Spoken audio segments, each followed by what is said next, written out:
Howdy all, Wyrm here. In this video we're going to dive into a theory I have about our link to Elpis in the past, and what it could mean for the main story of Endwalker as it progresses. I came up with this theory while having a lore discussion with my friend regarding time travel, Elpis, and a few other topics. First off, let's set the stage by going over Elpis and the past in Endwalker. When we met with Elpis in the Crystal Tower and discussed the Elpis flower in our possession, Elpis states he doesn't know Elpis as a flower, but as a place. While it's a mere ruin in the present, he is willing to use the tower and his knowledge of time travel to open a portal for us to go to Elpis in the distant past, before the final days and the Sundering. After a series of events and revelations in Elpis, we return to the present with our newfound knowledge. However, as we learn not long after, our link to the past via that portal endured, allowing us to travel back whenever we want. Now we go into full theory mode. My friend asked me a very simple question. With our ability to travel back to the past remaining a constant, are we travelling back to the same point in time, or is time flowing forward just like it does in the present? I honestly couldn't answer the question right away, but my mind exploded with ideas of what this could mean. After doing a little digging, I was able to answer that time was indeed moving forward relative to the present. I made a quick diagram to explain this. The portal in the Crystal Tower facilitates a link between Elpis in the past and the first in the present. As time moves forward for us, the portal does also. Thus when we travel back to Elpis, it sends us there relative to the time that's passed in the present. We learned in Shadowbringers that time on the first moves forward relative to the source. The prime evidence for this theory is Pandaemonium. We've been working hard there aiding our new allies, with solving the mystery of what's happening there. Each time we go back is in the future from the last time we left, as evidenced by our friends and our actions in Pandaemonium itself. So in short, once more, the portal to Elpis in the past is allowing time to progress forward relative to our present. It was this answer that had my mind exploding with ideas and theories.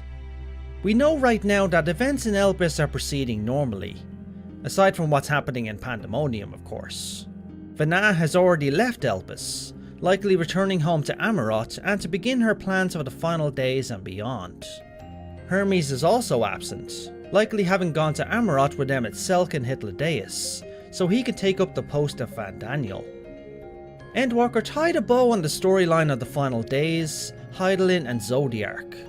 But one thing I've been wondering is why we didn't get a more in-depth explanation of the events of the final days, Zodiark summoning, or even Hydaelyn summoning. These are major events in history, pivotal to the overall story of FF14, and they were quickly summarised for us in a single cutscene. As I thought about this, I was struck with an idea. But let me lay the groundwork for it before I tell you. It'll help it make more sense.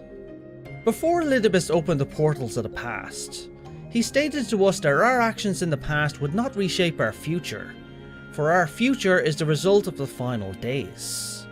It led me to question why he was so certain of this fact. When we went back and all the events played out, I got my answer. We went into the past, or rather Elpis sent us back because it was supposed to happen. We were supposed to go back and tell Vana about the future. We gave her the idea to summon Hydaelyn. We even gave her the name. This event is a temporal paradox. Specifically, it's called a causal loop, where a future event is the cause of a past event, which in turn is the cause of the future event. That event is us travelling back and telling Vana our story, which shaped the actions she would take later on, thus bringing about the events of the future, our present. Okay, here's my main theory. The reason we never heard much detail about the final days and the summoning of Hydaelyn is because those events are yet to come. As I outlined earlier, time is still moving forward on Elpis, bringing us closer and closer to the beginning of Meteion's Song of Oblivion and the final days. We didn't learn about these events in detail because they are part of our future. At some point later in Endwalker, we will go back to Elpis and the final days will be starting. At that point, we'd likely meet with Vana and the events will play out. I know you're likely thinking then, why wouldn't the Ascians have known this? Mainly because Vana was the one who stood at odds with the Convocation, not us.